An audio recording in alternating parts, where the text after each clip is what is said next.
Hello everyone, good evening all. Welcome to Fill a Form. I am Sonali, your EVS teacher. और आप सभी का बहुत बहुत स्वागत है फिल अप फॉर्म में।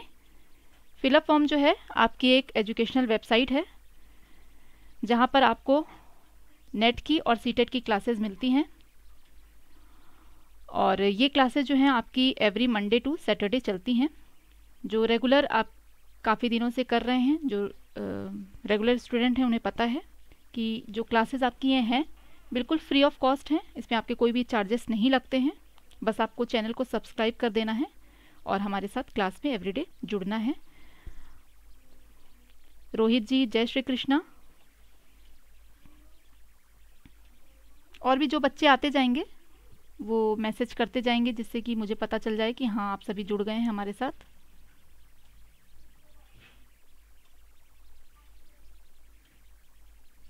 तो थोड़ी देर वेट कर लेते हैं। एवरीडे हम थोड़ी देर वेट करते ही हैं सभी बच्चों के आने का।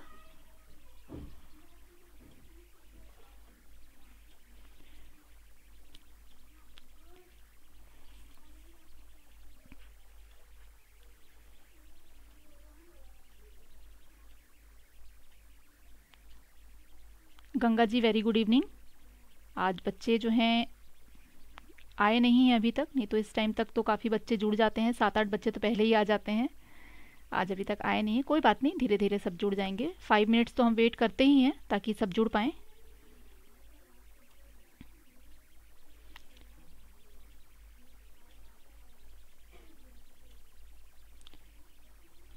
और आज 40 क्वेश्चंस मैं आप लोगों के लिए लेके आई हूँ और इसी तरह से कोशिश करेंगे। 40 क्वेश्चंस हम कल भी पढ़ेंगे साथ में। ज़्यादा एक्सप्लेन नहीं हो पाएगा, फटाफट हम पढ़ते जाएंगे। मैम, डीएलएड अच्छा होता है कि बेड? रोहित जी, आप बीएड पूछ रहे हैं। डीएलएड जो है छोटी क्लासेस के लिए रहता है। बीएड जो आप करेंगे तो वो आप पीजीटी तक का पढ़ा सकते हैं। और जैसे आपने पीजी किया हुआ है देन बीएड किया हुआ है तो बड़ी क्लासेस तक आप पढ़ा पाएंगे। डीएलएड में ये सुविधा आपको नहीं मिल पाएगी, वो प्राइमरी तक के लिए ही आपके काम आएगी। और बीएड करने से फ़ायदा ये होता है कि आप चाहें तो प्राइमरी भी पढ़ा सकते हैं, टीजीटी भी पढ़ा सकते हैं और पीजीटी भी पढ़ा सकते हैं, बशर्ते आपने पीजी किया हुआ हो, मतलब पोस्ट ग्रेजुएशन आपकी कंप्लीट हो। ठीक है, ये फ़र्क हो जाता है डीएलएड एंड बीएड में। तो बीएड कर लेना ज़्यादा बेटर है। जब हम मेहनत कर ही रहे हैं तो हम क्यों ना बीएड के लिए ही करें, ताकि हमें क्या होता है कि अब जैसे मैं अपने केस में बता रही हूँ कि हस्बैंड का ट्रांसफरेबल जॉब है तो मुझे कई बार जॉब चेंज करनी पड़ती है, तो मैं एक कहीं कंटिन्यू नहीं काम कर पाती। तो कभी कभी होता है कि अपॉर्चुनिटी जो है प्राइमरी सेक्शंस में मिलती है तो वहाँ कर पाती हूँ, कभी मिडिल में मिलती है तो वहाँ पढ़ पाती हूँ। तो ये सारी चीज़ें होती हैं। तो ओके, ठीक है, डीएलएड कर रहे हैं तो उसमें आप छोटी क्लासेस के लिए रहेंगे, कंटिन्यू आप पीआरटी वगैरह पढ़ा सकते हैं। तो वो आपकी चॉइस है कि आप किन बच्चों को पढ़ाना चाहते हैं, किसको प्रेफरेंस आप देंगे अपने लाइफ में, है ना, ये वाली बात है। गुड इवनिंग प्रतीक्षा जी, अंजलि जी, राधा जी, सभी को बहुत बहुत स्वागत है फिलअप फॉर्म में।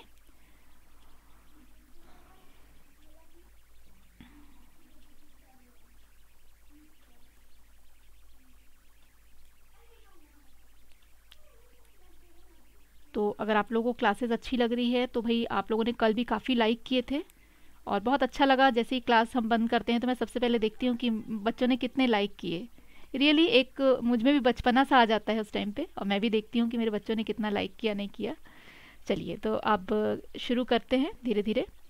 तो हमारी ये टाइम टेबल आप तो रेगुलर देख ही रहे हैं और ये हमारी क्लास की जो टाइमिंग है इसमें शो हो रही है।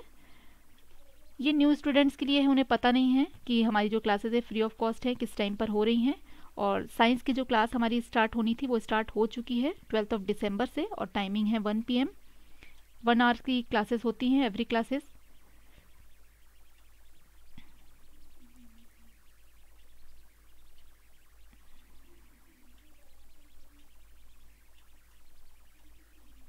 और 199 में आपको क्रैश कोर्स मिल रहा है। जो आप इंटरेस्टेड हैं वो क्रैश कोर्स ले सकते हैं। 199 ओनली है, ज़्यादा आपका खर्च भी नहीं आ रहा है इसमें। और इसमें आपको फुल क्लासेस मिल जाएंगी 5000 MCQ मिल जाएंगे आपको, 20+ PYQ मॉक टेस्ट, और एक नंबर आपको स्क्रीन पे शो हो रहा है जिस नंबर के थ्रू आप जो है ग्रुप में ज्वाइन कर सकते हैं, व्हाट्सएप ग्रुप में 8233651148। ठीक है।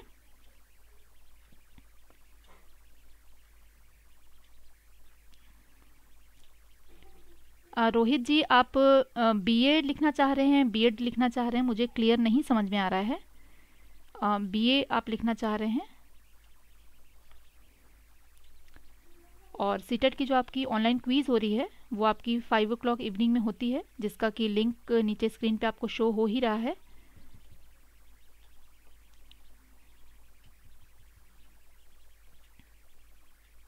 ठीक है, चलिए आगे बढ़ते हैं। और आज हमारे टोटल 40 क्वेश्चंस हैं जिसको कि हम फटाफट सॉल्व करेंगे और क्लास को आगे बढ़ाते हैं।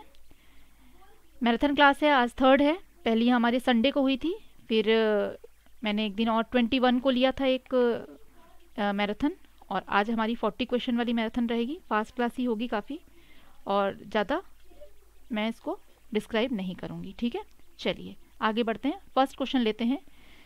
Simple experiments of demonstrations can be performed in the EVS class. CTET में पूछा गया क्वेश्चन है कि ईवीएस कक्षाओं में सरल प्रयोग और प्रदर्शन किए जा सकते हैं, इससे छात्रों को क्या फ़ायदा होगा। छात्रों द्वारा दावों के आधार पर विचार कर चर्चा करने, स्थिति को रिकॉर्ड करने और उनका विश्लेषण करने के लिए, कक्षा में अनुशासन को सुनिश्चित करने के लिए, बच्चों को अपने आप सीखने और उनके अवलोकन कौशल को तेज करने में सक्षम बनाने के लिए, और बुजुर्ग संबंधी जो उसका पालन कर रहा है। बुजुर्ग संबंधी एक्चुअली ये थोड़ा सा गलत छप गया है, जो सीनियर क्लासेस में हो रहा है उसका पालन किया जा रहा है, ये लिखना चाह रहा है। ठीक है, to follow what is being done in the senior classes, जो बड़े क्लासेस में हो रहा है उसी तरह से इसको भी फॉलो किया जा रहा है। थोड़ा हिंदी में गलत कई बार छप जाता है, तो इसका आंसर करेंगे मीला जी, खुशबू जी, परवीन जी, सबको गुड इवनिंग। हाँ, तो क्लियर कट आंसर आप लोग को इसमें शो हो ही रहा है कि सी इज़ द राइट आंसर, कि जो बच्चे हैं, बच्चे को अपने आप सीखने और उनमें अवलोकन कौशल को तेज करने में सक्षम बनाने के लिए किसी भी तरह का प्रयोग, प्रदर्शन, हाँ कोई भी एक्सपेरिमेंट जिसको आप कहते हैं, डिमॉन्स्ट्रेशन, परफॉर्मेंस, ये सारी जो चीज़ें होती हैं ये बच्चे को क्या है, कौशल जो इसका है, इसकी जो स्किल है उसको डेवलप करने में मदद करती है। तो सी आंसर लगभग सभी के आ रहे हैं and C is the right answer. ठीक है, संतोष जी गुड इवनिंग। चलिए नेक्स्ट क्वेश्चन ले लेते हैं, थोड़े लंबे लंबे हैं। Which of the following statements about assignment is correct. Assignment के बारे में निम्नलिखित में से कौन सा कथन सही है। पहला है, कार्य शिक्षार्थियों को जानकारी खोजने, अपने स्वयं के विचारों का निर्माण करने और उन्हें स्पष्ट करने का अवसर प्रदान करता है। माता पिता, भाई या बहनों द्वारा उनके पास मौजूद प्रतिभा के आधार पर असाइनमेंट किया जा सकता है। सी जो है, विविधता और अभ्यास प्रदान करने के लिए हर दिन होमवर्क के बाद क्लास वर्क के रूप में असाइनमेंट दिए जाने की आवश्यकता है। और डी है, आकलन का एकमात्र तरीका असाइनमेंट होना चाहिए।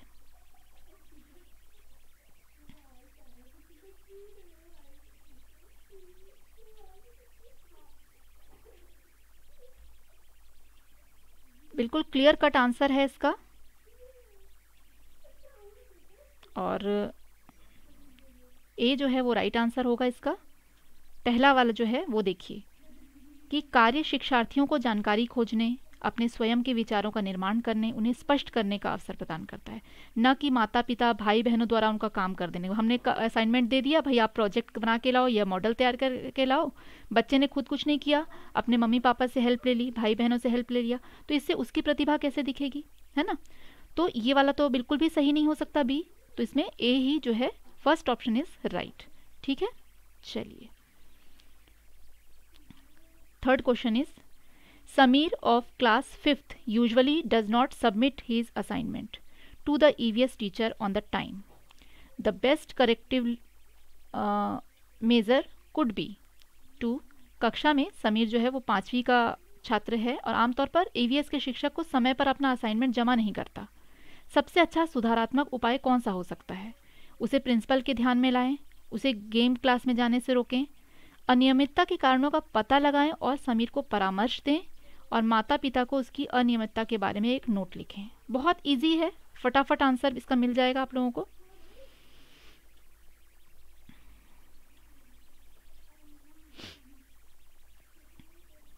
थर्ड नंबर डाल के आंसर करेंगे। आज बच्चे कुछ कम जुड़ रहे हैं हमारे साथ, क्या बात हो गई भाई? आज ज़्यादा क्वेश्चन है तो बच्चे कम हैं। एवरीडे रहता है कि ज़्यादा क्वेश्चन कराइए।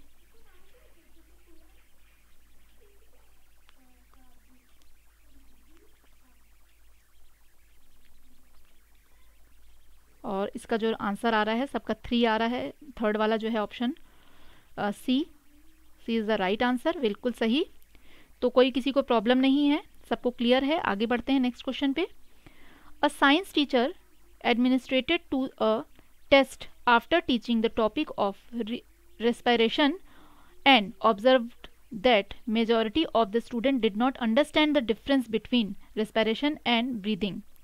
This could be due to the reason that एक विज्ञान के शिक्षक ने श्वसन पर विषय पढ़ाने के बाद एक परीक्षा दी, मतलब एक उनसे टेस्ट लिया और देखा कि अधिकांश छात्र श्वसन और श्वास के बीच में अंतर नहीं कर पा रहे हैं। यह इस कारण हो सकता है कि पहला, वह कक्षा में संबंधित अवधारणा को प्रभावी ढंग से नहीं समझा सके हैं टीचर जो हैं। दूसरा है, वह उनकी क्लास टीचर नहीं थी, उनकी क्लास टीचर नहीं होंगी इसलिए नहीं समझ पाए बच्चे। विद्यार्थी प्रश्न को ठीक से समझ नहीं पाए और उनकी कक्षा में आमतौर पर बहुत अनुशासनहीनता होती है। थोड़ा लंबा क्वेश्चन है।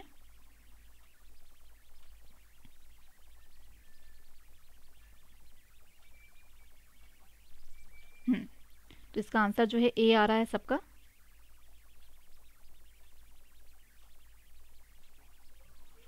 तो पहला वाला ही बिल्कुल सही है, ए इज द राइट आंसर, बिल्कुल सही।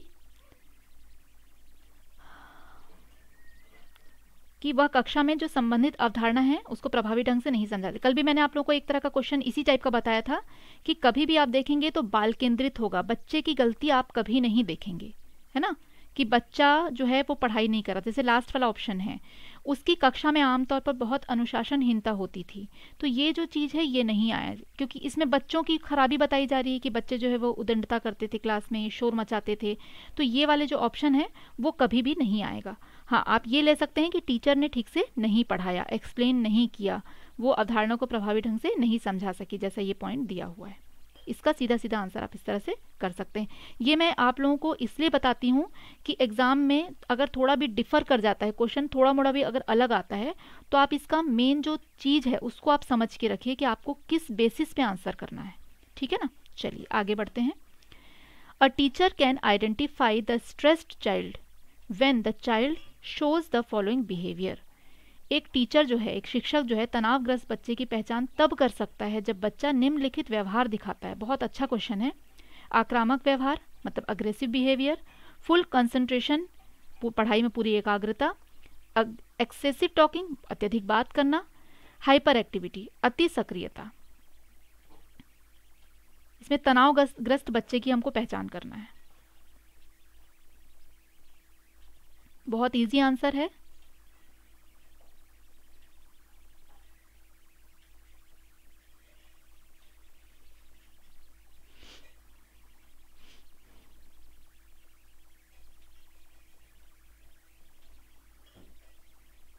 ए आंसर आ रहे हैं and A is the right answer, very good, बहुत सही। अभी तो फटाफट आंसर कर रहे हैं सभी। तो वो बहुत ही कैसा नेचर होगा उसका, अग्रेसिव होगा। मतलब अग्रेसिव या आक्रामक मतलब वो बात बात पे बहुत चिढ़ा हुआ या तो व्यवहार करेगा, बहुत रूडली बात करेगा, लड़ाई मारपीट झगड़ा इस तरह की, या चिल्ला के बहुत लाउडली बात करेगा। इससे आप समझ जाएंगे कि वो बच्चा जो है वो किसी ना किसी तरह से स्ट्रेस में है।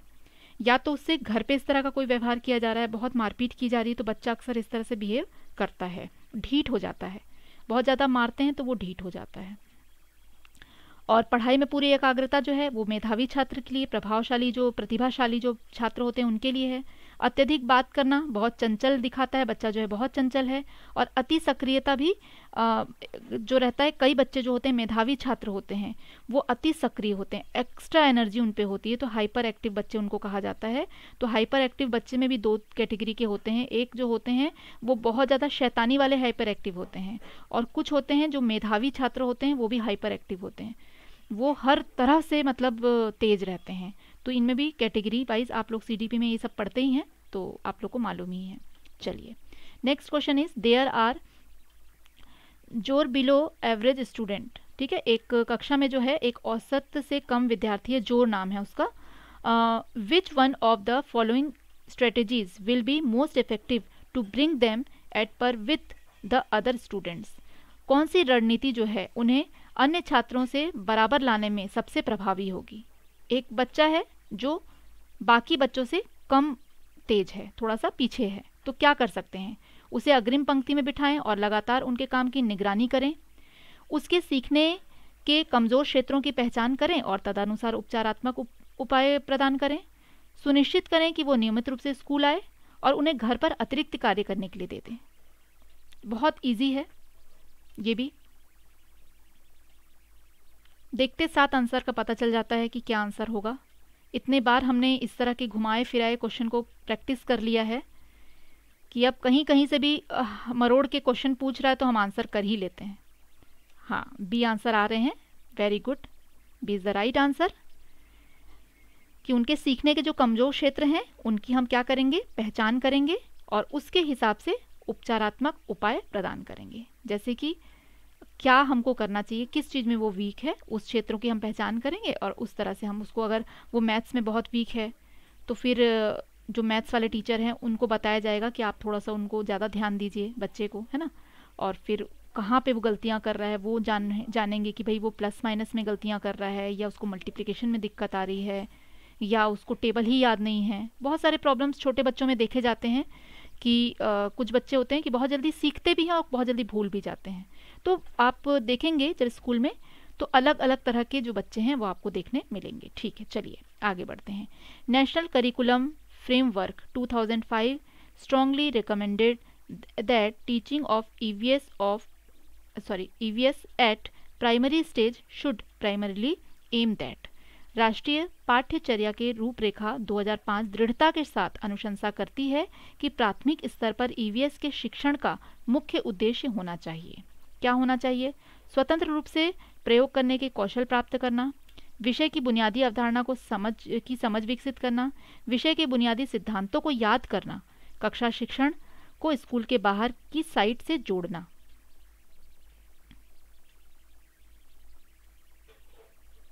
बहुत जल्दी आंसर आ गया मीला जी का, क्योंकि इसमें एक चीज समझने वाली है, वही आपको समझना है।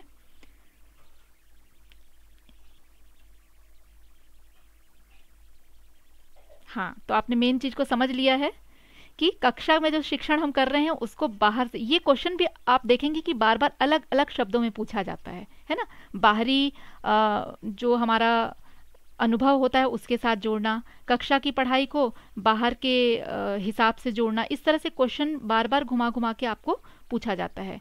तो बाहर की साइड से आउटसाइड से जोड़ना, यही चीज़ रहता है कि जो हम पढ़ रहे हैं वो बच्चे को बाहर भी जो वो सामाजिक रूप से जी रहा है उसके साथ उसको आपस में इंटरलिंक करना। ठीक है, बिल्कुल सही आंसर है, very good, D is the right answer, very good. तो आप अभी जो इसकी पेडागोजी की जो भाषा है उस चीज़ को आप अच्छे से समझ रहे हैं कि किस तरह के क्वेश्चंस आपके आएंगे और आपको आंसर किस तरह से करना है उसको, है ना। चलिए आगे बढ़ते हैं, नेक्स्ट क्वेश्चन लेते हैं, 8th question.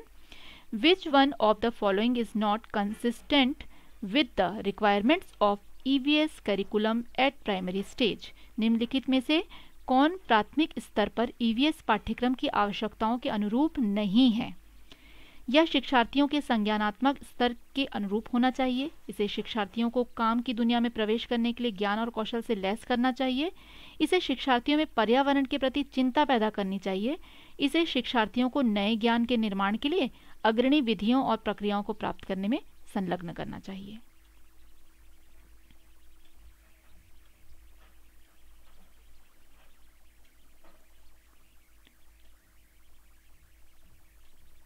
Thank you so much Nidhi ji कि आप जो है मेरे बिहाफ में लाइक करने के लिए, शेयर करने के लिए कह रही हैं।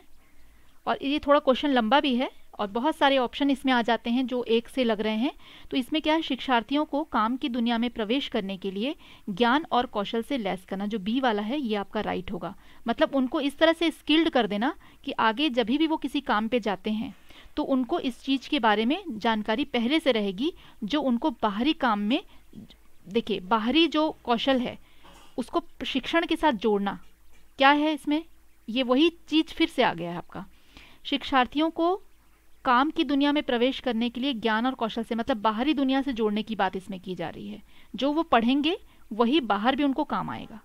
ठीक है, तो ये वाला चीज़ इसलिए बी हो जाएगा आंसर 8th का। थोड़ा सा डी भी लग रहा है इसका आंसर, कहीं कहीं पे सी भी लग रहा है, लेकिन इसमें जो है बी वाला जो है वो सही आंसर है। थोड़े कुछ इस तरह के डाउट वाले क्वेश्चंस भी आएंगे जिसमें लगेगा कि दो आंसर जो हैं ज़्यादा सही लग रहे हैं। कई बार इसमें दो ऑप्शन को चुनने का भी आ जाता है कि इनमें से कोई दो आपको चुनना है, तो ए या बी हो सकते हैं, बी या सी हो सकते हैं, ये वाला ऑप्शन भी जो है आता है। चलिए नेक्स्ट है, class 5th NCERT EVS text book include a section what we have learned in the end of every chapter. It is suggested that answer to question included in the section should not be assessed in term of right or wrong. ये क्या है, कक्षा 5th की book में, NCERT की book में पाठ्य पुस्तकों के अंत में एक खंड देता है कि क्या हमने सीखा है। ये शामिल है या सुझाव दिया जाता है कि इस खंड में शामिल प्रश्नों के उत्तर सही हैं या गलत हैं, है ना। इस तरह से संदर्भ में आके जाने चाहिए। ये बदलाव क्यों किया गया है, क्योंकि ये मूल्यांकन में परिपक्वता को कम करता है। बच्चे इस स्तर पर सही उत्तर नहीं लिख सकते। यह मूल्यांकन में शिक्षकों की सुविधा बढ़ाता है या शिक्षकों को यह जानने में मदद करता है कि बच्चे कैसे सीख रहे हैं।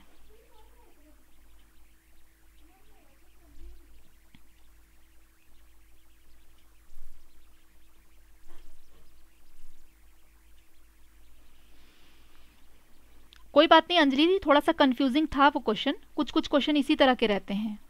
कभी कभी उसका आंसर हमें ये लगता है पर कुछ और हो जाता है, और कुछ बिल्कुल क्लियर कट रहते हैं। तो इसका जैसे आंसर आप लोग डी कर रहे हैं और डी क्लियर कट है कि यह शिक्षक को जानने में मदद करता है कि बच्चे कैसे सीख रहे हैं, क्योंकि वो पीछे एक मूल्यांकन दिया हुआ रहता है। तो उसमें बच्चे जब खुद करते हैं ना, तो फिर टीचर को पता चल जाता है कि हाँ बच्चों ने कितना सीखा। तो ये कई तरह से दिया जाता है बच्चों को, पीछे मैचिंग करिए, हाँ फिर टिक द करेक्ट ऑप्शन करिए, छोटे छोटे फिलिंग द ब्लैंक्स टाइप के दिए रहते हैं। ये बच्चों को करने के लिए दिया जाता है, एज अ वर्कशीट टाइप का रहता है पीछे। तो इससे क्या होता है, ये टीचर खुद नहीं करवाते हैं, इनको बोला जाता है कि बच्चे आप खुद करिए। तो इससे बच्चे जो हैं किस तरह से प्रोग्रेस कर रहे हैं ये शिक्षक को जानने में मदद मिलती है। ठीक है, चलिए आगे बढ़ते हैं। नेक्स्ट क्वेश्चन डी जो है सही आंसर है इसका। Good EVS curriculum eight primary stage should, प्राथमिक स्तर पर अच्छी EVS पाठ्यक्रम में होना चाहिए। बहुत बार इस तरह के क्वेश्चन घुमा फिरा के आ चुके हैं। अभ्यास के अंत में अधिक अभ्यास प्रश्न, आसपास का पता लगाने के अवसर, अवधारणाओं की विस्तृत व्याख्या पर अधिक ध्यान दें, शब्दों की अधिक सटीक परिभाषा पर जोर दें। ये वही क्वेश्चन आ गया कि आपके अपने जो पढ़ाई है उससे बाहर को जोड़ना।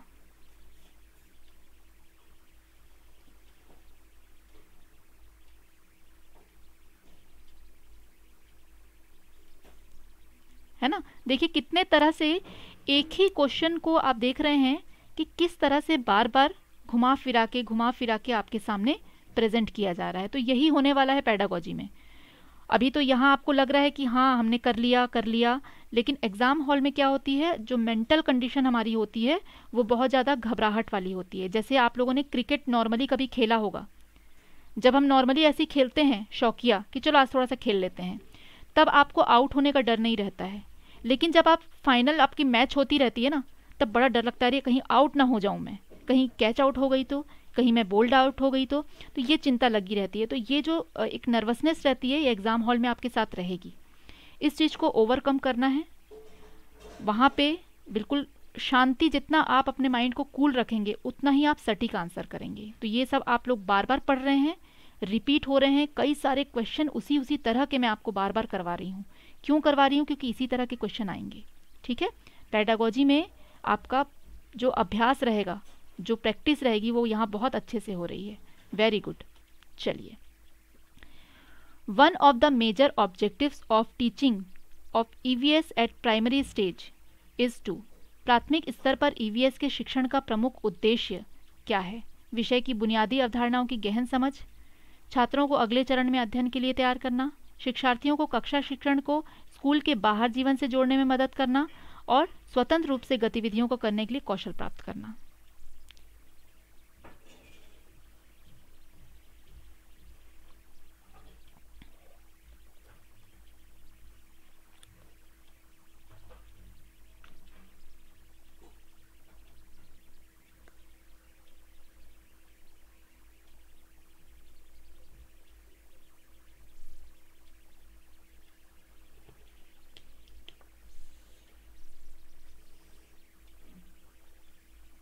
इसका डी आ गया, लेकिन ये सी आंसर होगा, गलती से शायद छप गया है।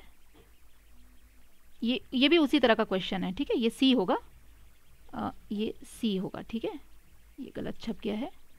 शिक्षार्थियों को कक्षा शिक्षण के अलावा बाहर के जीवन से जोड़ने में मदद करना, ठीक है, सी जो है सही है। और कहीं कहीं पे देखिए आपका डी भी हो जाता है, लेकिन ये जो प्राथमिक स्तर पे जो बच्चे को पढ़ाया जा रहा है उसके हिसाब से देखा जा रहा है कि उसका उद्देश्य यही रहता है, ठीक है। और जहाँ पे ये स्वतंत्र रूप से गतिविधि करने वाला लास्ट वाला जो ऑप्शन है ना, ये तब होता है जब उनको किसी तरह का एक्टिविटीज़ कराया जाता है, ठीक है, शिक्षण में बाहर से जोड़ने में मदद, और जब कोई तरह का एक्टिविटी, किसी तरह का प्रोजेक्ट उनको दिखाया जा रहा है, किसी तरह का रिसर्च कर रहे हैं, कोई प्रेजेंटेशन उनको दे रहे हैं, इस तरह की बात की जाएगी, तो फिर बच्चे को स्वतंत्र रूप से गतिविधि करने के लिए कौशल प्राप्त करने वाली बात हो रही है, ठीक है। चलिए आगे बढ़ते हैं, next question. After having taught the lesson, what if it finish to class 5th student Sheila administrate the test to know the level of understanding of student about the topic. To her surprises, she observed that large number of students had not understood the related। ये same question है आपका, देखिए पाठ पढ़ाने के बाद क्या होगा यदि एक कक्षा 5 के छात्रों के लिए वो समाप्त हो जाए जो लेसन है, तो विषय के बारे में छात्रों की समझ के स्तर को जानने के लिए शीला ने क्या की, एक परीक्षा ली। उसने आश्चर्यजनक रूप से देखा कि बड़ी संख्या में विद्यार्थी संबंधित अवधारणाओं को नहीं समझ पाए थे। देखिए ये भी आपका पूछा हुआ क्वेश्चन है सीटेट पे, उसी तरह का क्वेश्चन है, काफी लंबा है ना। उसने विषय को पढ़ाने के लिए सही पद्धति का उपयोग नहीं किया, छात्रों का संज्ञानात्मक स्तर अच्छा नहीं था, पाठ्यपुस्तक शामिल करने के लिए विषय उपयुक्त नहीं था, विद्यार्थियों को विषय रुचिकर नहीं लगा। थोड़ा लंबा क्वेश्चन है, टाइम लग जाता है पढ़ने में।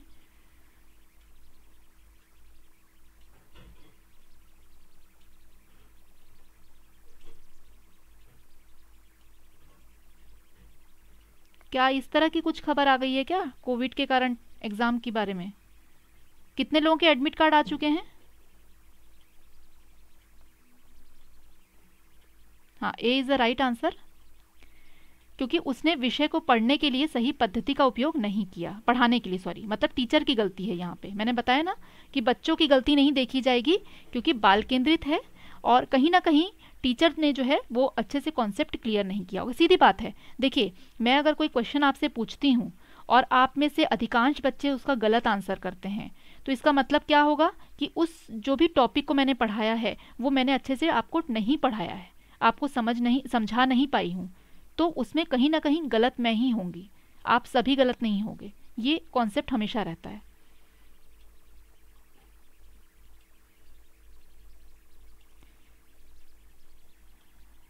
नेक्स्ट क्वेश्चन लेट से आ रहा है, वो आप थोड़ा सा क्लिक करके आगे बढ़ाइए, हो सकता है कि आपकी वीडियो लेट हो गई होगी, ठीक है। संतोष जी का आया है 28 को एग्ज़ाम है, अच्छा बरेली, ओके। और किसका एडमिट कार्ड आया है और डेट क्या है उसमें?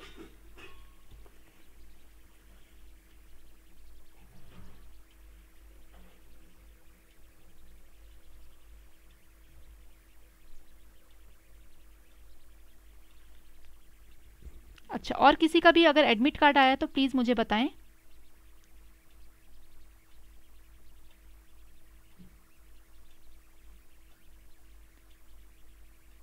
अभी तो देखिए इस बारे में तो कोई नोटिफिकेशन ही अभी तक क्लियर कट नहीं आ रही है, हमें भी ये एडमिट कार्ड से ही मालूम चल रहा है कि कौन कौन सी डेट पे एग्ज़ाम है ना।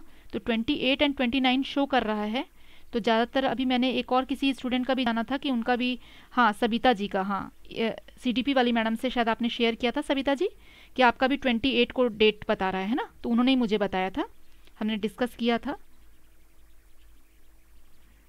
हाँ 28 का ही डेट, अभी कुछ बच्चों ने और भी बताया है, सर से भी हमें पता चला कि 28 का कुछ बच्चों को डेट शो कर रहा है एडमिट कार्ड में। हाँ वो सेकंड जो फेज़ में देंगे ना, अभी तो फर्स्ट फेज़ वालों को आया है। और अच्छा आपका बनारस से है, ओके ठीक है, चलिए ठीक है।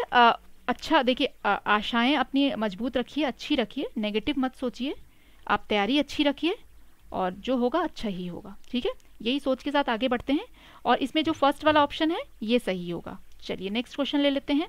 देखिए पेडागोजी है, थोड़े लंबे क्वेश्चन है, टाइम लग रहा है। Which of the following objective is not related to EVS teaching in primary classes. निम्नलिखित में से कौन सा उद्देश्य प्राथमिक कक्षाओं में ईवीएस कक्षा शिक्षण से संबंधित नहीं है। बहुत ईजी है, कई बार मैंने इसको पढ़ा दिया आप लोगों को, फटाफट से इसको करिए आंसर।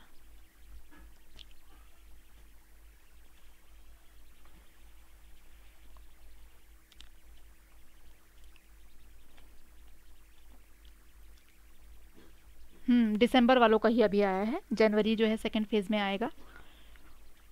क्योंकि देखिए ऑनलाइन है ना, तो इतने सारे सिस्टम भी तो होने चाहिए ना कि वो सबको एक साथ एग्जाम करा पाए।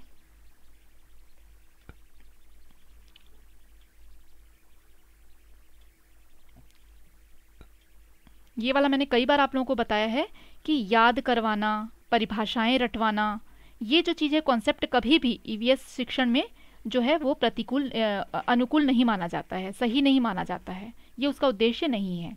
तो ए आप लोगों ने आंसर किया है और ए इज़ द राइट आंसर, बिल्कुल सही आंसर आप लोग कर रहे हैं, वेरी गुड, ठीक है। चलिए आगे बढ़ते हैं, नेक्स्ट क्वेश्चन ले लेते हैं।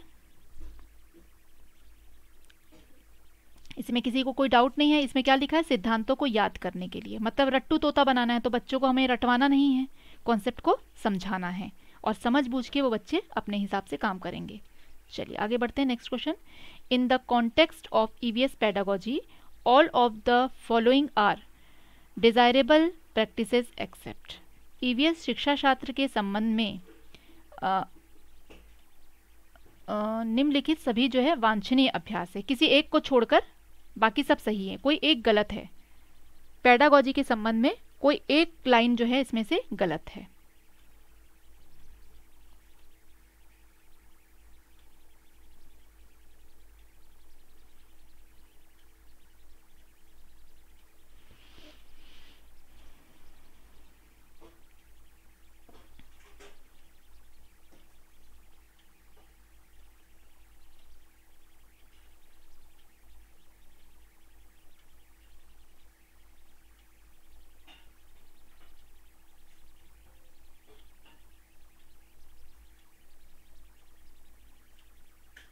इसका जो है सी आंसर होगा, वास्तविक अवलोकन पर पाठ्य पुस्तक के ज्ञान को श्रेष्ठता से स्वीकार करना।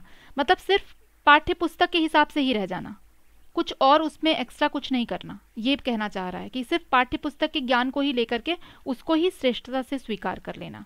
इसलिए ये जो है नहीं होगा, बल्कि उसको हमको और भी चीज़ों से जोड़ना है। अब नीचे वाला क्या है कि उसको ग्रंथों और संदर्भों से बहुलता से बढ़ावा देना, मतलब जो हम रेफरेंस बुक लेते हैं टेक्स्ट बुक के अलावा, उस सब चीज़ का सहारा लेके बच्चों को पढ़ाना, तो ये तो सही बात है ना, अगर हम रेफरेंस बुक लेते हैं तो सही है। तो सी जो है इसमें ऑप्शन गलत है, क्योंकि एक को आपको छोड़ना है जो गलत है। Next point is, next question is merits of problem solving method in environment education is. पर्यावरण शिक्षा में समस्या समाधान पद्धति का जो गुण है, ये कल भी मैंने बताया था आप लोगों को, वो लक्ष्य उन्मुख विधि है, रचनात्मक है, चयनात्मक है या उपरोक्त सभी है।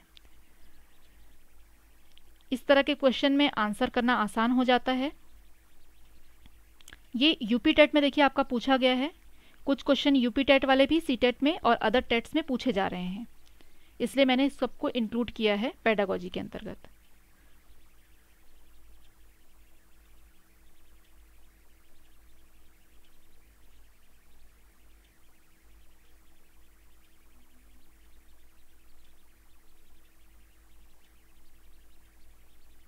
तो ज़्यादातर आंसर जो है डी में आ रहे हैं, तो उपरोक्त सभी जब आ जाता है तो ज़्यादातर चांसेस हो जाते हैं, क्योंकि ये लक्ष्य उन्मुखी भी है, बच्चों में रचनात्मकता भी वृद्धि करेगा और चयन भी हम कर सकते हैं कि कौन बच्चा कैसे कर रहा है। बहुत आसान है ये वाला आंसर, उपरोक्त सभी, जिसमें कि सभी आपको सही लगते हैं। हाँ, कोई एक चुनना होता है तो बड़ी मुश्किल होती है ऐसे में।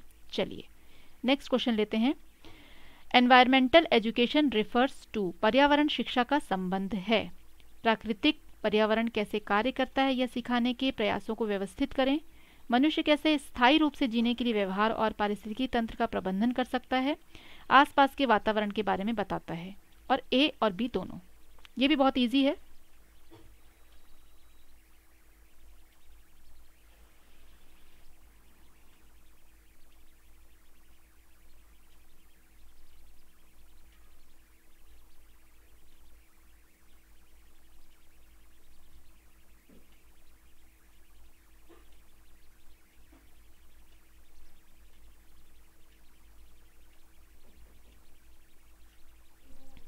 सीधे सीधे इसका आंसर जो है मिल जा रहा है हमें, और आंसर है डी कि ए और बी दोनों, मतलब प्राकृतिक पर्यावरण कैसे कार्य करता है ये सिखाने में कि जो प्रयास हैं उसके व्यवस्थित करता है। मनुष्य कैसे स्थायी रूप से जीने के लिए व्यवहार और पारिस्थितिकी तंत्र के साथ संबंध प्रबंधन कर सकता है, इसके बारे में बताता है। वैसे तो अगर इसमें उपरोक्त सभी वाला ऑप्शन होता तो तीनों ही सही होते, लेकिन हमारे पास वैसा कोई ऑप्शन है नहीं, इसलिए हम क्या चुनेंगे, ए और बी वाला जो ऑप्शन है उसको चुनेंगे कि पहला और दूसरा दोनों सही है।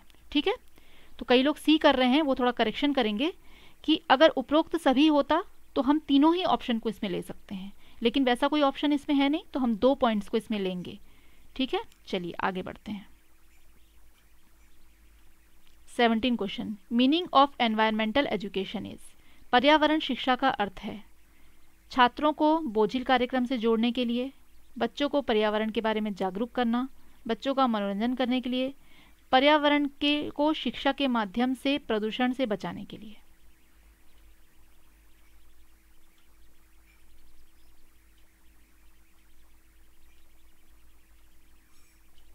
कई सारे कार्यक्रम बच्चों को कराए जाते हैं कि भाई आप वेस्ट मत करिए, यहाँ कचरा मत फेंकिए। क्यों सिखाते हैं बच्चों को? पिक्चर्स बनवाते हैं कि भाई आप देखिए एक फैक्ट्री में से कितना धुआं निकल रहा है, और हमने छोटे में बहुत बनाया है ना कि फैक्ट्री की गंदगी निकल के नदी में मिल जा रही है और फिर उसमें जानवरों को नहलाया जा रहा है। तो ये सब क्यों कराया जाता है? ताकि बच्चों को जो है पर्यावरण को शिक्षा के माध्यम से जोड़ा जा रहा है और प्रदूषण से पर्यावरण को बचाने के लिए। तो D is the right option. तो ये सब पिक्चर्स हम बनाते थे ना, तो ये सब चीज़ें हम सीखते थे। तो ये बी वाला भी देखिए थोड़ा कंफ्यूजिंग इसमें हो जाता है, बच्चों को पर्यावरण के बारे में जागरूक करना। तो ये दोनों ही ऑप्शन ऐसे तो सही लगते हैं। कई लोगों ने बी भी किया है, तो ऑलमोस्ट वो भी सही ही है, एक तरह से देखा जाए गलत नहीं है, पर ज़्यादा नज़दीक जो है आंसर के। कई बार इस तरह के क्वेश्चन आते हैं जो बड़ा डिफ़िकल्ट हो जाता है चॉइस करना, और सचमुच इसमें दिक्कत होती है। अब ये इसका मतलब भी देखिए, बच्चों को पर्यावरण के बारे में जागरूक करना, और डी वाला ऑप्शन भी आप देखेंगे कि पर्यावरण को शिक्षा के माध्यम से प्रदूषण से बचाने। तो इसमें हम ज़्यादातर क्या कर रहे हैं कि नीचे वाला इसलिए चुन रहे हैं कि उसको शिक्षा के माध्यम से हम बता रहे हैं, तो पर्यावरण शिक्षा की बात की जा रही है, तो इसलिए हमको डी वाला इसमें चुनना पड़ रहा है। ठीक है, कि शिक्षा के माध्यम से जो है प्रदूषण से बचाने के लिए, ये इसमें आ जा रहा है। 18 क्वेश्चन है, एनवायरमेंटल स्टडी इज, पर्यावरण अध्ययन है प्राकृतिक और मानव निर्मित पर्यावरण और उनकी अंतःक्रियाओं का अध्ययन, केवल जानवरों के साम्राज्य पर पर्यावरण का प्रभाव, केवल प्राकृतिक वनस्पति पर प्रभाव, और प्राकृतिक महामारियों का अध्ययन। बहुत इजी क्वेश्चन है, सिंपल, आप लोग को दिख जाएगा आंसर।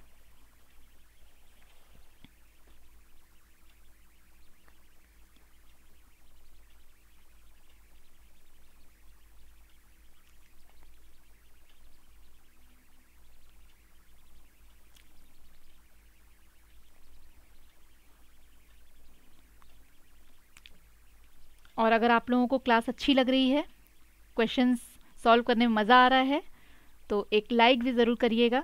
और अगर आपके कोई फैमिली मेम्बर्स या फ्रेंड्स जिनको अभी पढ़ने का है, ज़रूरत है उनको ये क्लास की, तो प्लीज़ शेयर ज़रूर करिएगा लिंक। तो ए इज़ द राइट आंसर, बिल्कुल सही आंसर किया है सब लोगों ने, बिल्कुल सही। प्राकृतिक और मानव निर्मित पर्यावरण को उनकी अंतःक्रियाओं का अध्ययन करना, मतलब आपस में जो इंटर रिलेटेड जो चीज़ें हैं वो दोनों को आपस में जोड़ने का काम। ठीक है, बिल्कुल सही आंसर है, इसमें कोई डाउट ही नहीं है, बहुत इजी क्वेश्चन है। नेक्स्ट क्वेश्चन लेते हैं, which of the following is correct with reference to environmental education, पर्यावरण शिक्षा के संदर्भ में निम्नलिखित में से कौन सा सही है।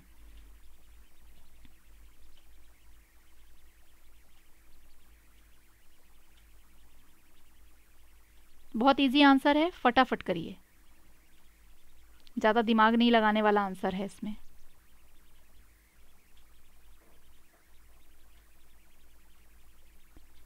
पर्यावरण के माध्यम से शिक्षा, पर्यावरण की शिक्षा, पर्यावरण के लिए शिक्षा, उपरोक्त सभी। बहुत सिंपल है ना, तो उपरोक्त सभी ही होगा इसमें, बिल्कुल सीधा सीधा आंसर है इसमें। चलिए नेक्स्ट क्वेश्चन कर लेते हैं। Which is the first social group of humans, मानव का प्रथम सामाजिक समूह कौन सा है। समाज, समुदाय, परिवार या पड़ोस।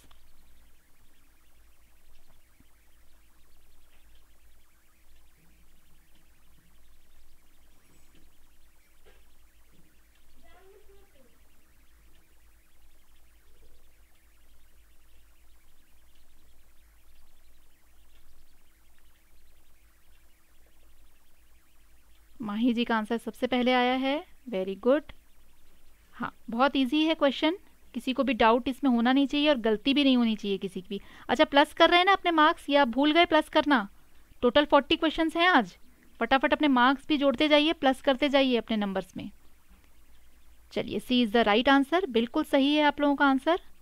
Next question is and moves in a line because of their sense of, चींटियां अपनी समझ के कारण एक पंक्ति में चलती हैं।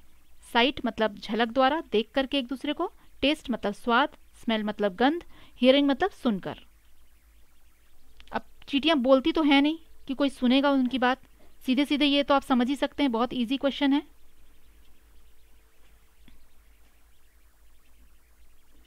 वेरी गुड, प्लस आने लगे सबके।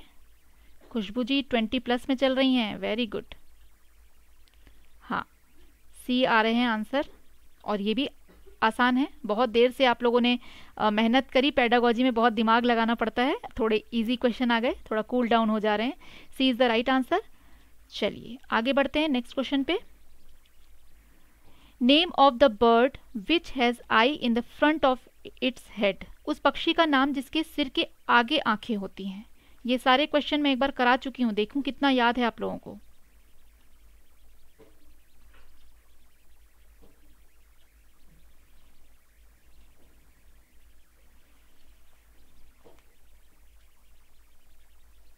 चींटियों की आवाज रोहित जी सुन लेते हैं, ओके वेरी गुड। ये तो एक यूनिक क्वालिटी आपके में है, तब तो चींटियों की आवाज आप सुन लेते हैं। चलिए अच्छी बात है, ये जोकिंग होती रहती है क्लास में, कुछ मज़ेदार जो हमारे पल है ना, ये आप लोगों के साथ बीत जाते हैं, पता ही नहीं चलता है। हाँ तो ए इज़ द राइट आंसर। और देखिए आउल से भी बहुत सारे क्वेश्चन हैं। एक तो आंखें सामने की ओर होती हैं, 360 डिग्री जो है इसकी आंखें घूम जाती है, ये भी एक क्वेश्चन आता है। और झटके से अगर गर्दन घूमने वाली बात होगी तो वो मैना की होगी। ठीक है, तो ये सारे क्वेश्चन मैं आप लोगों को करा चुकी हूँ back to back, very good. चलिए वाई एलिफेंट्स आर किल्ड, हाथी क्यों मारे जाते हैं। Tusk, skin, horn, musk. Tusk मतलब हाथी दांत के लिए, त्वचा के लिए, उनकी सींग के लिए, या कस्तूरी के लिए।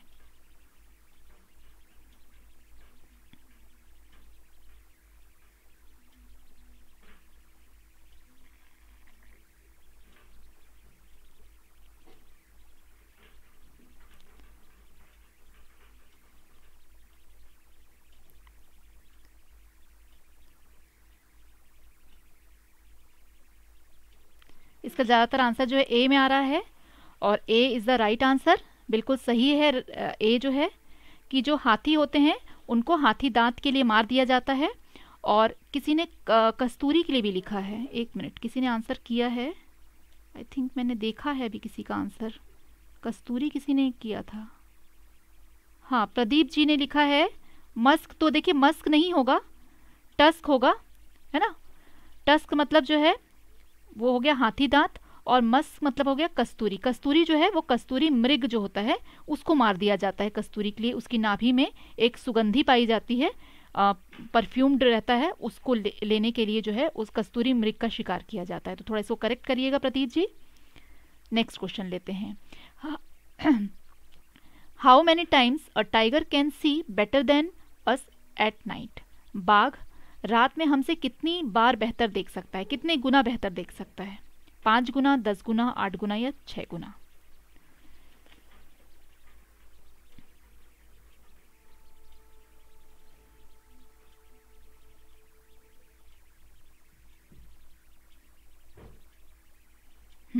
खुशबू जी के लिए ताली बज रही है, गुड।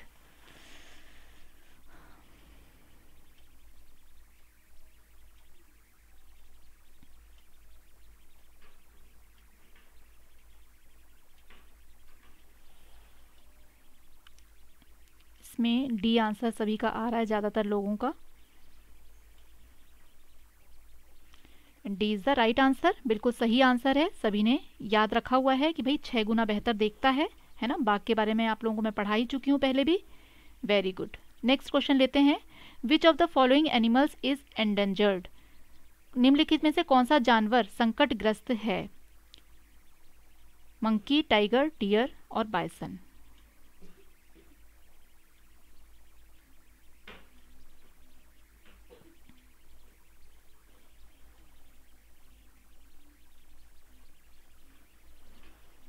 ये भी मैं करवा चुकी हूँ आपसे पहले।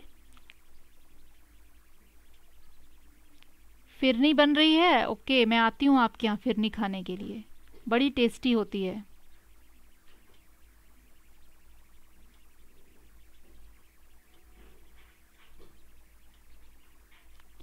देखिए इसमें जो है आप लोग एक मिस्टेक कर रहे हैं, वो मैं आप लोगों को बता देती हूँ कि इसका राइट आंसर जो है वो है बाइसन।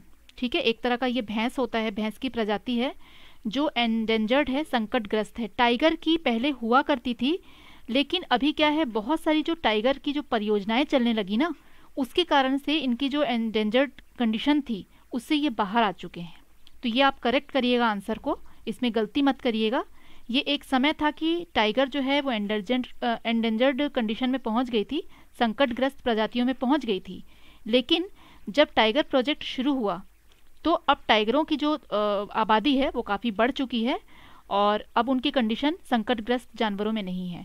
लेकिन अब जो है, जो बाइसन है, एक तरह का भैंस का प्रजाति होता है, वो जो है संकटग्रस्त प्रजातियों में आ गए हैं। ठीक है, इसको करेक्ट कर लीजिएगा, कोई बात नहीं, है ना। चलिए आगे बढ़ते हैं, नेक्स्ट क्वेश्चन ले लेते हैं।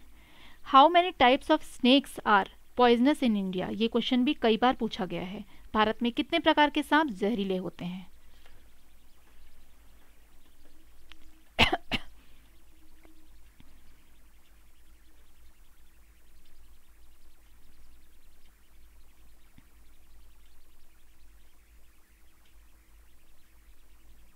और जबकि मैं ये क्वेश्चन करा चुकी हूँ फिर भी गलतियां निकल रही हैं आप लोगों की।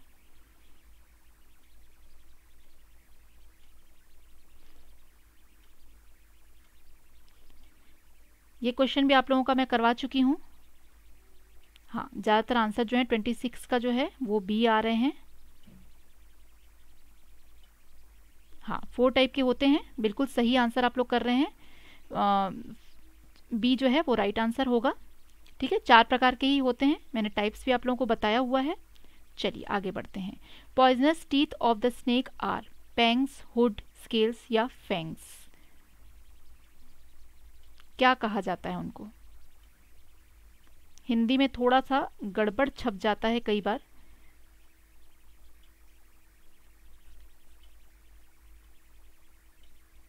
इसको आप इंग्लिश में थोड़ा ध्यान दीजिएगा, इंग्लिश में थोड़ा गलत, हिंदी में थोड़ा गलत छप चुका है।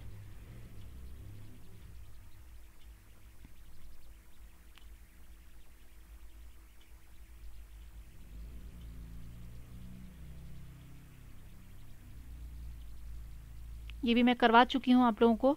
जब एनिमल वाला चैप्टर पढ़ाया गया था तो उसमें आप लोग डिटेल में आप लोगों को बताया गया है कि जो फैंग्स होते हैं उसके जहरीले दांतों को फैंग्स कहा जाता है। ठीक है, उनको नुकीले भी कहा जाता है, 2 होते हैं और उसी में क्या होता है, वो खोखले होते हैं वो दांत और उनमें जहर भरा हुआ होता है। ठीक है, थोड़ा कभी कभी क्या होता है, हिंदी जब हम ट्रांसलेट करते हैं ना तो उसमें गड़बड़ी आ जाती है छपने में, थोड़ा सा ये टाइपिंग मिस्टेक है।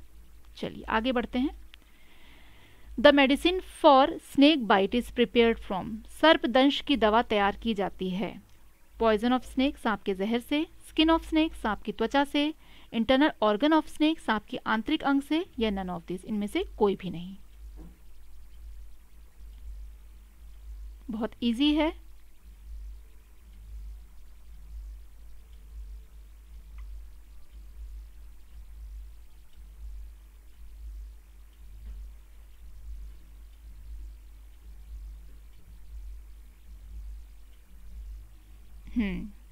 ए में आंसर आ रहे हैं।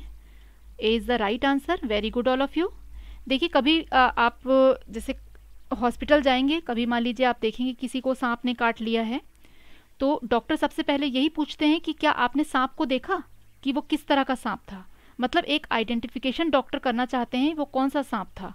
उस हिसाब से उसको क्या किया जाता है, जो मेडिसिन दी जाती है ना, वो अकॉर्डिंग टू स्नेक दी जाती है। अलग अलग सांपों के काटने पे अलग अलग मेडिसिन दी जाती है। तो अगर सांप जो है वो आइडेंटिफाई कर लेते हैं, काटने वाला अगर कर लेता है, तो उसका ट्रीटमेंट ज़्यादा सही हो जाता है और जल्दी होता है, उसको आराम भी जल्दी मिलता है। ठीक है, तो सांप के जहर बोलते हैं ना, जहर ही जहर को काटता है, तो ये वही बात साबित करती है। चलिए नेक्स्ट क्वेश्चन है, विच nutrient protects us against diseases. कौन सा पोषक तत्व हमें रोगों से बचाता है। विटामिन एंड मिनरल्स, विटामिन और खनिज, fats and carbohydrates, proteins, all of this. ये रोगों से बचाने की बात की जा रही है, इसको ध्यान दीजिएगा क्वेश्चन को।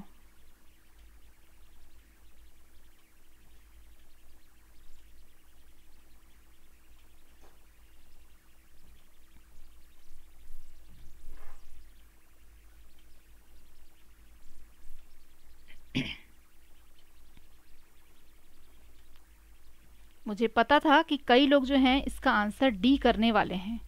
जहां आपने देख लिया कि ये सभी, तो चलो भाई आंख मूंद लिया और डी कर दिया आंसर। ये नहीं करना है। विटामिन्स और मिनरल्स जो हैं हमेशा हमें रोगों से बचाते हैं। आप देखे होंगे प्रोटेक्टिव फूड कहा जाता है विटामिन्स और मिनरल्स को, मैंने पढ़ाया हुआ है फूड चैप्टर में। वसा और कार्बोहाइड्रेट जो है एनर्जी गिविंग फूड हो गए, और प्रोटीन जो है आपका बॉडी बिल्डिंग फूड हो गया। तो प्रोटेक्टिव फूड कौन हुआ आपका, जो आपका रक्षा करता है, वो विटामिन ही हुआ।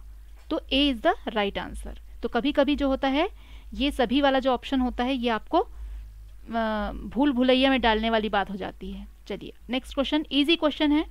Identify the name of an insectivorous plant. कीटभक्षी पौधे का नाम बताना है। Zinnia, cactus, money plant, pitcher plant. कई बार इससे रिलेटेड क्वेश्चन आ चुके हैं।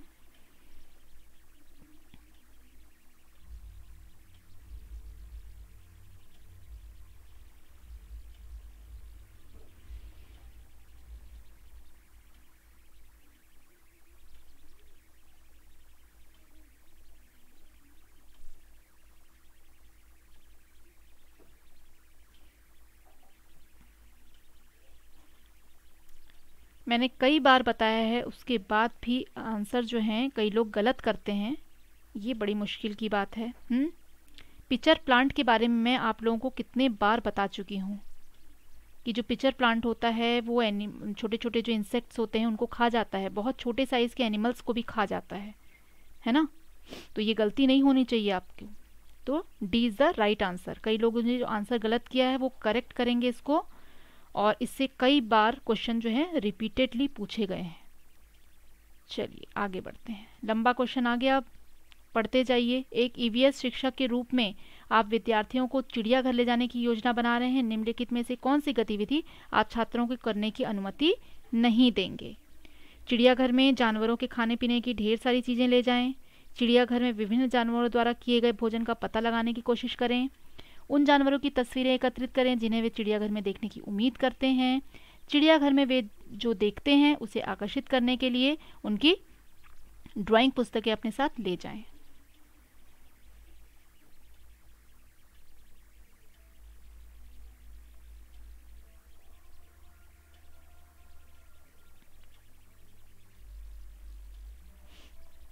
ये जो है आपका नेगेटिव में है क्वेश्चन, ध्यान दीजिएगा। क्या करने के लिए आप जो है परमिशन बच्चों को नहीं देंगे।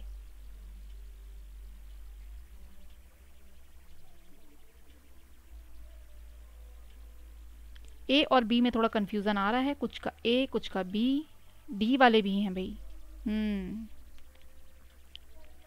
तो देखिए जो चिड़ियाघर होते हैं वहाँ पे जानवरों के लिए खाने पीने की चीज़ जो है बिल्कुल सख्ती से मना ही होती है। क्योंकि एक तो क्या है, लोग खाने पीने की चीज़ ले जाएंगे, प्लास्टिक्स वहाँ फेंकेंगे, उससे गंदगी भी होगी। कई एनिमल जो हैं वो प्लास्टिक सहित ही खा जाएंगे, जिससे उनको नुकसान होगा।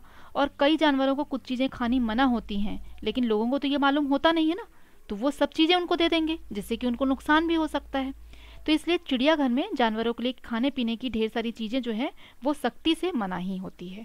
तो इसलिए ए वाला पॉइंट होगा, क्योंकि ये नेगेटिव में क्वेश्चन है। चलिए आगे बढ़ते हैं।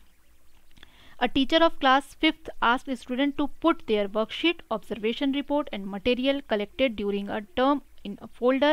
These folder can be called. कक्षा 5 के एक शिक्षक ने छात्रों से एक फोल्डर में अपनी वर्कशीट, अवलोकन रिपोर्ट और एक अवधि के दौरान एकत्रित सामग्री को रखने के लिए कहा। इन फोल्डरों को क्या कहा जाता है? बहुत इजी क्वेश्चन है, ये पूछा भी जा चुका है, मैं इसको करवा भी चुकी हूँ आप लोगों को।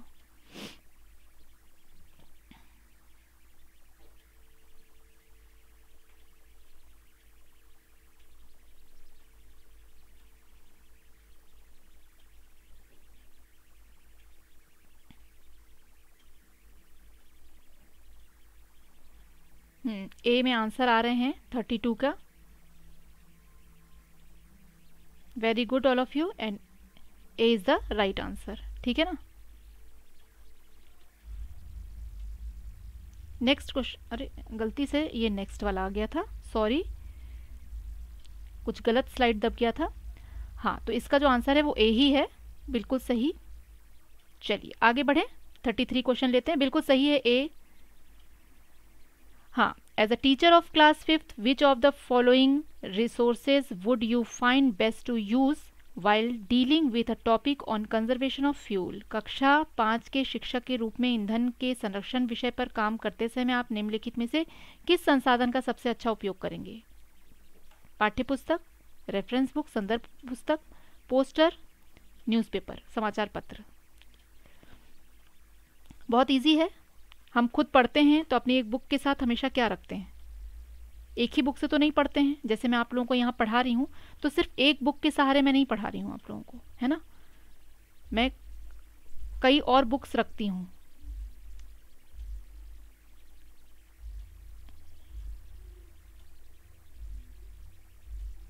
इसका राइट आंसर जो है वो सी नहीं होगा, कंफ्यूज हो रहे हैं आप लोग। इसका राइट आंसर जो है वो बी होगा। देखिए, जो रेफरेंस बुक होती है, आप कॉलेज में भी जाएंगे, आपने पढ़ा होगा, तो आपकी जो मेन बुक रहती है, पाठ्य पुस्तक तो रहती ही रहती है, उसके साथ आप क्या लेते हैं? हमेशा एक रेफरेंस बुक रखते हैं। उससे आपको और भी सारे चीज़ें मिलती हैं, मटेरियल मिलता है। उसी तरह से मैं जब आप लोग को पढ़ाने बैठती हूँ तो मैं अपने साथ क्या रखती हूँ? एक रेफरेंस बुक रखती हूँ। और मैं यहाँ एक क्या 3-4 बुक्स मैंने रखी हुई है, वो सबसे मैं कलेक्टिवली लेकर के आप लोगों को पढ़ाती हूँ कि किस तरह के क्वेश्चंस आ रहे हैं, कौन से ज़्यादा रिपीटेड हैं, उनको कराना, किनको कराना ज़रूरी है। तो ये चीज़ें होती है। तो reference book is very important. ठीक है, B is the right answer. चलिए, poem and stories are effective in transacting the theme of EVS this because poem and stories, बहुत बार पूछा गया ये क्वेश्चन। कविताएं, कहानियाँ ईवीएस के विषयों को संप्रेषित करने में प्रभावी हैं। ऐसा इसलिए है क्योंकि कविताएं और कहानियाँ क्या होती हैं? इनमें देखिए एक से अधिक ऑप्शन है जो आपको चुनना है। थोड़ा लंबा है।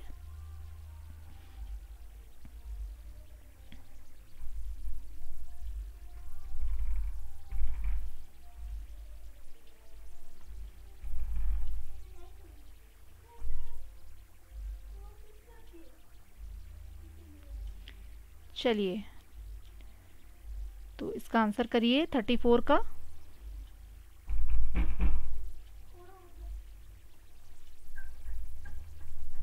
बी आंसर आ गया, ज़्यादातर बी आ रहा है और बी बिल्कुल सही आंसर है। Very good. थोड़ा लंबा क्वेश्चन है, टाइम लगेगा, आई नो दैट, बट आप लोग का आंसर जो बी आ रहा है बिल्कुल सही आंसर आ रहा है। वेरी गुड, बहुत अच्छा। स्क्रीन पे आंसर आने के पहले आप लोगों का आंसर आ गया, ये बहुत अच्छी बात है। काफ़ी लंबा क्वेश्चन है, टाइम टेकिंग है, but good answer. Very good, अच्छा कर रहे हैं आप लोग, मुझे तो बहुत अच्छा लग रहा है क्लास में।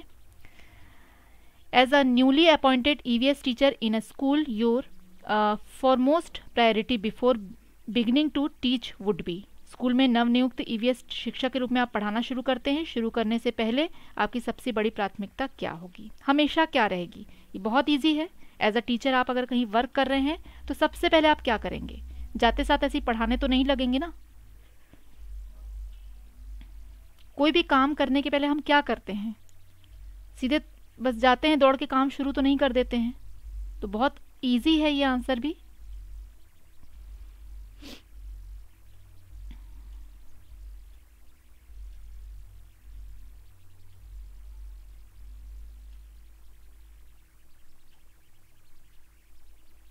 आंसर आने शुरू हो गए हैं।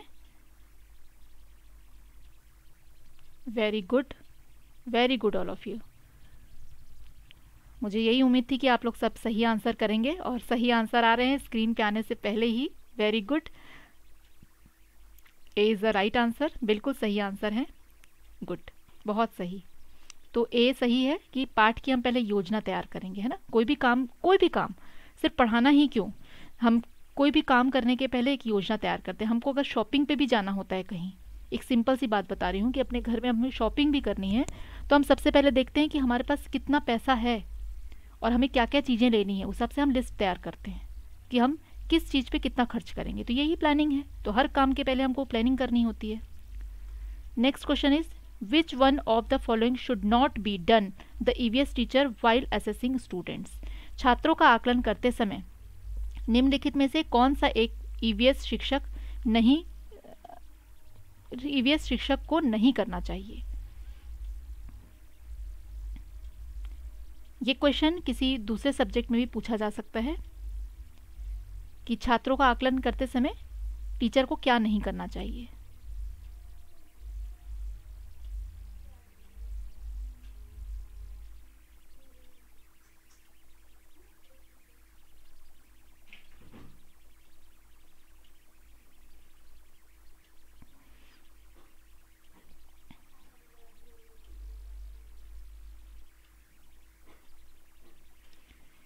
इसमें थोड़ी दिक्कत आ रही है। माही जी का आंसर आ गया और सही आंसर है, बिल्कुल D is the right answer, कि केवल छात्र के कार्य के कुछ पहलुओं पर ही नहीं ध्यान देना, हमें हर पहलू पे ध्यान देना है। हम टीचर है ना, तो हमें हर चीज़ें देखनी है। वो पढ़ ठीक से रहा है कि नहीं, वो ठीक से लिख रहा है कि नहीं, उसको समझ में आ रहा है या नहीं, क्या वो बच्चों के साथ मारपीट तो नहीं कर रहा है, उसका बिहेवियर अच्छा है कि नहीं, उसकी, है ना, क्या क्या उसमें इम्प्रूवमेंट हो रहा है। इन सभी पहलुओं को एक टीचर को ध्यान देना होता है। तो लास्ट वाला पॉइंट जो है वो जो है, क्योंकि नेगेटिव में क्वेश्चन है ना, देखिए शिक्षक के द्वारा नहीं किया जाना चाहिए, तो केवल छात्र के कुछ ही पहलुओं पर ध्यान देना चाहिए, ऐसा नहीं करना चाहिए, उसको हर पहलू पे ध्यान देना चाहिए। तो डी जो होगा, क्योंकि नेगेटिव में क्वेश्चन है तो इसका आंसर डी आएगा। थोड़ा सा ध्यान दीजिएगा। चलिए आगे बढ़ते हैं। विच one of the following characteristics and EVS text book eight primary level should not have. प्राथमिक स्तर पर ईवीएस पाठ्य पुस्तक में निम्नलिखित में से कौन सी विशेषता नहीं होनी चाहिए। बस सिंपल है, फटाफट आंसर करिए। एक दो शब्दों को ध्यान देंगे, आंसर पता चल जाएगा आप लोगों को। जो बेसिक चीज़ें मैंने बताई हैं उसको ध्यान दीजिएगा।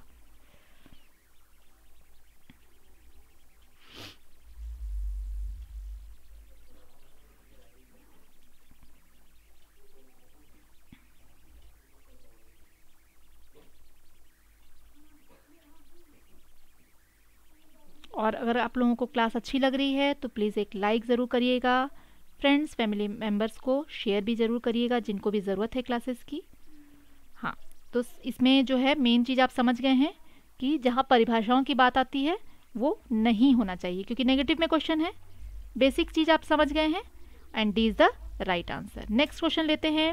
A teacher while teaching her students about reptiles she started the lesson by giving several examples and asked the students to find the characteristics that they had. Is he using? एक शिक्षिका अपने छात्रों को सरीसृप के बारे में पढ़ाते हुए वह कई उदाहरण देकर पाठ शुरू करती है और छात्रों को उन विशेषताओं को खोजने के लिए कहती है। खोजने की बात की जा रही है, ठीक है, जो उनके पास थी वह क्या उपयोग कर रही है।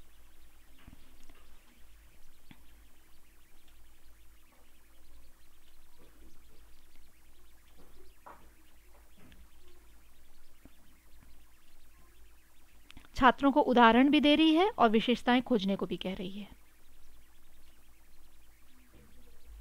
ये आपका सीडीपी से रिलेटेड है।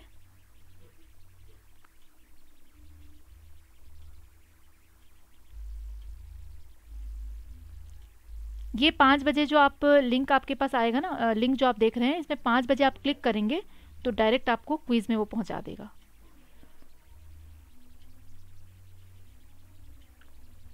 इसका आंसर जो है वो ए होगा, प्रेरक दृष्टिकोण, क्योंकि वो उदाहरण भी दे रही है और खोजने के लिए भी कह रही है। तो ए इज द राइट आंसर, इसका ए राइट आंसर होगा। चलिए नेक्स्ट क्वेश्चन लेते हैं। A teacher is conducting a class on animal burden for the student of class 5th before discussing she shows a video where a donkey is loaded with stuff. ठीक है, the teacher is trying to discuss with his students. कक्षा 5 के छात्रों के लिए एक शिक्षक जो है जानवरों के बोझ पर कक्षा ले रहा है। चर्चा करने से पहले वो एक वीडियो दिखाता है जहां एक गधा सामान से भरा हुआ लदा हुआ है। गधा चलते समय लंगड़ा कर चलता है। शिक्षक अपने छात्रों के साथ चर्चा करने की कोशिश कर रहा है। क्या कोशिश कर रहा है? बहुत ईजी है।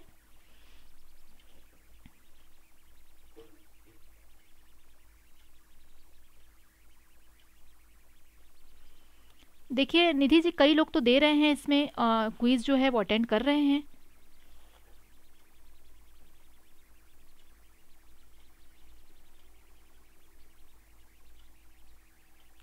तो इसका जो आंसर है वो सी होगा कि पशुओं का जो अधिभार और शोषण, मतलब एक तो वो पशु लंगड़ा कर चल रहा है और उस पर इतना सारा बोझ भी लाद दिया गया है, तो इसके बारे में जो है वो टीचर बताना चाह रहा है। तो सी इज द राइट आंसर। ठीक है, सी इसका राइट आंसर। लास्ट क्वेश्चन ले लेते हैं, टाइम हमारा ओवर हो रहा है, फटाफट करते हैं। The ideology behind EVS coincide with the philosophy of education thinkers such as Aurobindo and Gandhi. EVS के पीछे की विचारधारा अरबिंदो और गांधी जैसे शैक्षिक विचारकों के दर्शन के साथ मेल खाती है, जैसे कि बच्चों में समस्या सुलझाने की क्षमता विकसित करना, बच्चों का समग्र विकास, बच्चों में सामाजिक क्षमताओं का विकास, ये सभी।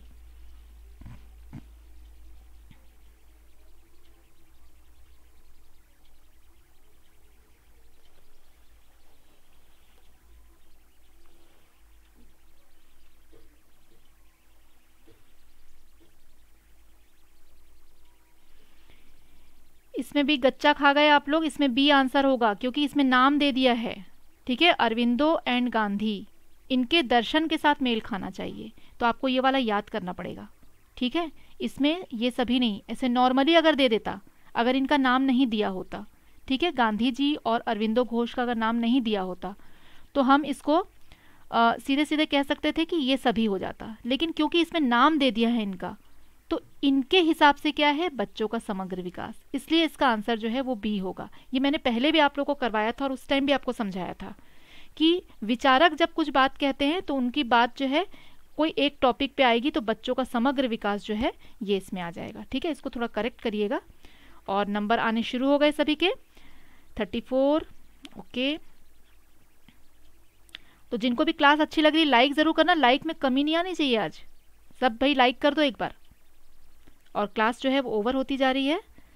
चलिए, तो जो नए स्टूडेंट हैं वो वीडियो और प्लेलिस्ट दोनों में चेक कर सकते हैं हमारी क्लासेस, और अगर आपको क्लास अच्छी लग रही है तो लाइक ज़रूर करेंगे। और कल भी मैं 40 क्वेश्चंस लेकर के आऊँगी, क्योंकि 40 question is enough for the 1 hour, है ना, 1 घंटे के लिए इतना काफ़ी है हमारा। इससे ज़्यादा फिर हम डिस्कस ही नहीं कर पाएंगे और बिल्कुल दौड़ लगानी पड़ जाएगी। तो अब डेली हम 40 क्वेश्चंस करेंगे ताकि आप लोग का जो रिवीजन है ये पूरा जितने दिन की भी और टाइम हमको मिलते हैं उसमें पूरा रिवाइज हो जाएगा पूरी अच्छी तरह से। ठीक है, कुछ नए क्वेश्चन कुछ पुराने क्वेश्चन हम इस तरह से मिला करके अपनी क्लास को आगे बढ़ाएंगे। तो रेगुलर अटेंड करते रहिए, ओनली ऑन फिलअप फॉर्म। ठीक है, चलिए, good night and thanks all of you. Class attend करते रहिए, कल फिर